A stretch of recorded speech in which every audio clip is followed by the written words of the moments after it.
Gubat talaga. Ayan o. Ma-feel mo talaga nagka-camping ka. Tapos dito sa area na to guys, ito yung malalim na part. Ayan o. Ayan o dito. Ayan.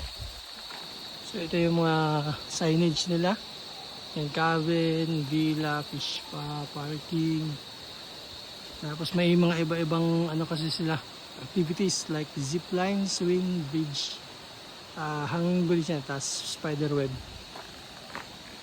So ito, ayan guys oh. So ito yung malalim na part.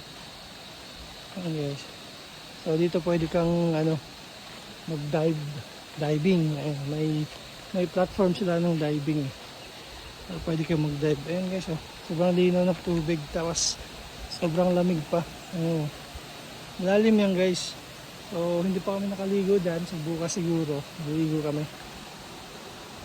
Ayan guys oh. Tapos may mga ano pa, may mga tawag dito, yung tawag dito, pwede kang lumambitin. Tapos yan yung mga villa nila guys. Ano.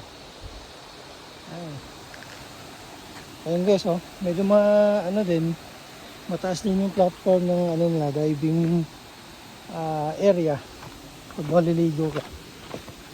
Ayan.